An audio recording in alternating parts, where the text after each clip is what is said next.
Good morning, सुप्रभात, केम छो। उम्मीद है आप सब लोग बेहतर होंगे। किसी ने पूछा कि सर रोज रोज ये मोटिवेशन की आवश्यकता हमको क्यों पड़ती है। कई बार हम जो है अपने आप को समझाते हैं, मोटिवेटेड रहते हैं, फिर सडनली ऐसा लगता है हमें कि हम डिप्रेस हो रहे हैं, नहीं हो पाएगा वाली फीलिंग आने लगती है। जैसे जैसे लोग हमसे इंटरेक्ट करते हैं वैसे वैसे हमारी राय बदलती चली जाती है। कई बार लगता है कि हमें ये करना चाहिए, कई बार लगता है हमें वो करना चाहिए, कई बार अपने मन की बात सुनते हैं तो लगता है कि नहीं, हमने जो सोचा था वही हमें करना चाहिए। तो एग्जैक्टली ऐसा क्यों है कि हम एक बार मोटिवेटेड होकर जो है वो अपने रास्ते पर रह नहीं पाते हैं। हमें बार बार वो सेम टाइप के चीज़ों को हमें सुनना होता है। दरअसल देखिए, सिंपल सी बात ये है कि हम दिन भर कई सारे लोगों से मिलते हैं, कई सारे लोगों को सुनते हैं। देखिए, सुनने और मिलने का मतलब ये नहीं कि आप फिजिकली 1-to-1 भी मिल रहे हैं। आप इसका सिंपल सा मतलब ये भी है, किसी से फोन पे बात किया हमने, किसी ने हमसे कोई बात कही थी, वो बात भी दिमाग में हमारे घूम रही है, तो हम वर्चुअली भी मिल रहे हैं किसी लोगों से, क्या साइकोलॉजिकली भी लोगों से मिल रहे होते हैं और उनकी कही गई बातें हमारे दिमाग में गोल गोल घूम रही होती है। देखिए, हम में से कई लोग ऐसे होते हैं जो पुरानी चीजों को, पुरानी बातों को पुड़िया बनाकर रख लेते हैं। पुड़िया समझते हैं आप? छोटा सा पैकेट बना करके संभाल कर रख लेते हैं, क्योंकि हम अपने मन में मैं उसको बोलता हूं मन की गांठें बोलता हूं, मन में पड़ी हुई गांठ बोलता हूं उसको मैं, जो हम रख लेते हैं संभाल कर। याद रखिए, लाइफ में यदि आगे बढ़ना है ना तो पुरानी चीजों को भूलना सीखना पड़ेगा। पुरानी चीजों को यदि भूलना आप नहीं सीखेंगे तो आप आगे बढ़ने में आपको दिक्कत होगी। हमेशा पिछला कदम जब आप ऊपर उठाते हैं तभी आप अगला कदम आगे बढ़ा सकते हैं। यदि अपने पिछले पैर को आपने जमीन पर फिक्स कर लिया है तो क्या आप आगे बढ़ पाएंगे? आप आगे नहीं बढ़ पाएंगे।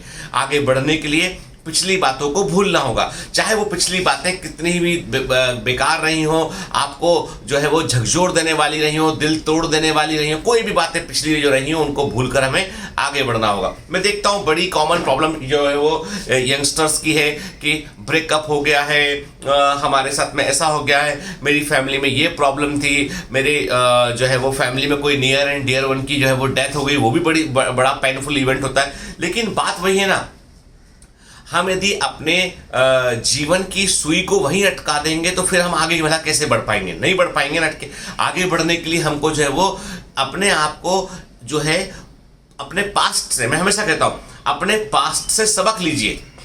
पास्ट में उलझिए मत, के अपने भूतकाल में, पास्ट में उलझिए मत, उससे सबक लीजिए और भविष्य की नींव को तैयार कीजिए कि आगे हमें क्या करना है, क्या हमारे लिए बेहतर हो सकता है। हमेशा मैं कहता हूं कि सेल्फ मोटिवेशन का सबसे अच्छा तरीका ये होता है कि अपने आप को आज के 5 साल बाद आप क्या सोचते हैं वैसे इमेजिन कीजिए। रोज सुबह उठकर जो है वो आंखें बंद करके 2 मिनट रियलाइज कीजिए, 20 सेकंड, 25 सेकंड, 30 सेकंड रियलाइज कीजिए कि आप वहां पहुंच चुके हैं और आप कैसे दिखेंगे, किस प्रकार से आप वहां पर एक्ट करेंगे। शुरू में आपको रियलाइज करने में दिक्कत होगी, तस्वीर धुंधली दिखाई पड़ेगी आपको। 10-20 दिन अभ्यास करेंगे, तस्वीर एकदम क्लियर जाएगी और वो सबकॉन्शियस माइंड में छप जाएगी। जब वो सबकॉन्शियस माइंड में छप जाएगी तो आपका सबकॉन्शियस माइंड आपको ऑटोमेटिक मोटिवेट करेगा कि नहीं यार ये करना है, नहीं यार ये करना है। आपको अपने लक्ष्य को अपने प्रेम में कन्वर्ट करना पड़ेगा। क्या आपका लक्ष्य जो टारगेट है वो आपका प्रेम है और आप सोते जगते उठते बैठते उसके बारे में ही सोचते हैं? भाई, जब किसी से हमारा इन्फेक्चुएशन होता है, प्रेम होता है या हम प्रभावित होते हैं तो उसके बारे में सोच रहे होते हैं ना, ठीक है कि नहीं? सोच रहे होते हैं, सोच रहे होते हैं, ठीक है। तो वो जो सोचना है ना, यदि जिस दिन वो सोचना आपके लक्ष्य के लिए हो जाएगा, आपके अपने गोल के लिए हो जाएगा, उस दिन आप जो है वो, आपको कोई बाहरी मोटिवेशन की रिक्वायरमेंट नहीं होगी, अंदर से मोटिवेशन आएगा कि कर गुजरना है।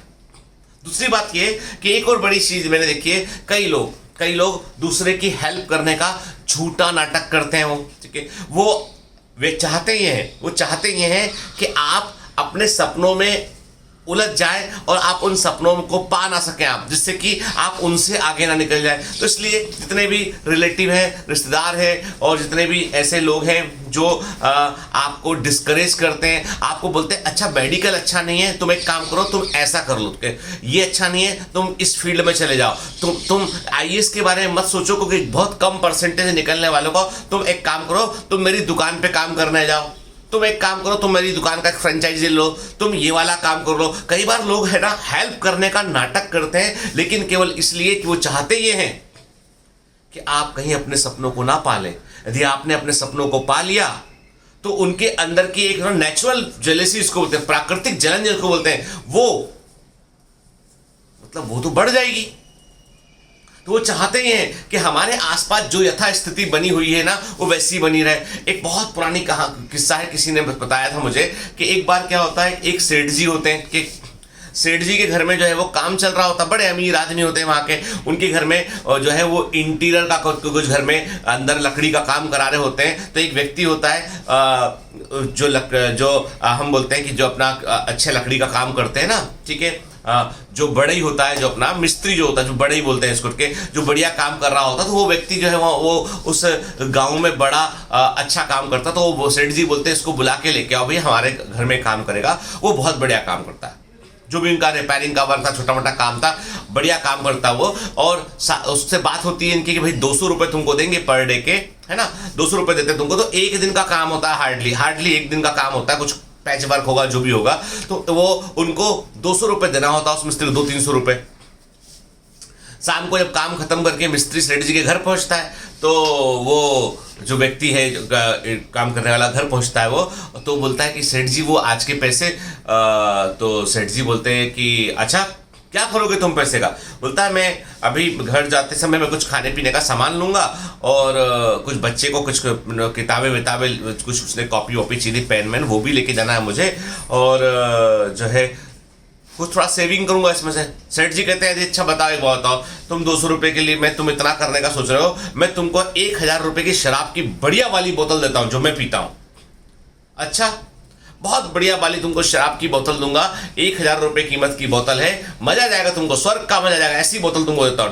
सेठ जी बोलते हैं अपने बेटे से, बेटा वो बोतल लेके आओ, वो अच्छी वाली जो भी बोतल थी उनके घर, सेठ जी वो लेके आता है, बोले देखो ये 1000 रुपये की बोतल है, मैं तुमको दे रहा हूँ, ये लोगे 200 रुपये लोगे? वो बोलता है सर ये बढ़िया है चीज, ठीक है। अब वो आदमी जो है वो 1000 रुपये की शराब की बोतल लेके अपने घर निकल जाता है। तो वो सेठ जी का बेटा पूछता है कि पिताजी आपने 200 रुपये के बदले 1000 रुपये की शराब की बोतल दे दी उसको, आपको का व्यापार का सेंस कहाँ गया, आपका कहाँ गया बिजनेस सेंस आपका, कि आपने 200 रुपये की के बजाय आपने 1000 रुपये की शराब की बोतल उसको पकड़ा दी आपने, जो कि 800 रुपये का नुकसान है, क्यों किया आपने ऐसा? ये तो सेठ जी बोलते हैं देखो हमने उसको हमेशा के लिए जो वो काम कर रहा था उसकी आने वाली पीढ़ी को भी वही काम करने के लिए हमने तैयार करने की कोशिश कर रहे हैं। लड़का समझ नहीं पाता कैसे, उन्होंने कहा ऐसे, यदि हम उसको पैसे देते तो हमने पूछा था उसे क्या करेगा, उसने बोला मैं घर जाऊंगा, ऐसे करूंगा, कुछ खाने पीने का सामान लेके जाऊंगा, बेटे के लिए बुक्स लेके जाऊंगा, पेन लेके जाऊंगा, अटके वो सब बातें उसने कही थी। और यदि वो सब करता ना तो उसकी फैमिली खुशहाल होती, उसके घर में बच्चे पढ़ते बढ़ते, हो सकता है कि वो कोई अफसर बन जाता, कोई बड़ा पढ़ता लिखता, कोई बड़ा व्यापार कर पाता, वो हमारे बराबर का सेठ बन जाता। तो प्रॉब्लम होती कि नहीं होती हम लोगों को?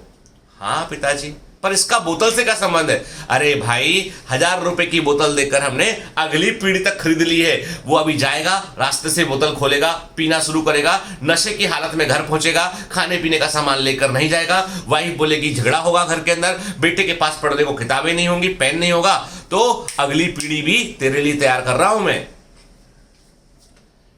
सोचिए, दुनिया में कई सारे लोग आपको ऐसे मदद करने वाले मिलेंगे जो आप पर नजर लगा के बैठे हैं कि आप जो है यदि आगे नहीं बढ़ेंगे तो जैसा उन्होंने पहले वाले लोगों के साथ किया है वैसे ही वो आपके साथ करेंगे। अलर्ट रहिए, चेतावनी है ये, क्योंकि कई लोग मदद करने के नाम पर आप में पोटेंशियल ऐसा व्यक्ति ढूंढ रहे हैं जो उनके लिए सेवा करे। इसलिए हमको अपने पढ़ने पर, अपने लक्ष्य पर ध्यान देना चाहिए और ये सोचना चाहिए कि पिछली पीढ़ी जो की उससे हमें आगे बेहतर करना है। ठीक है, have a great day, all the best.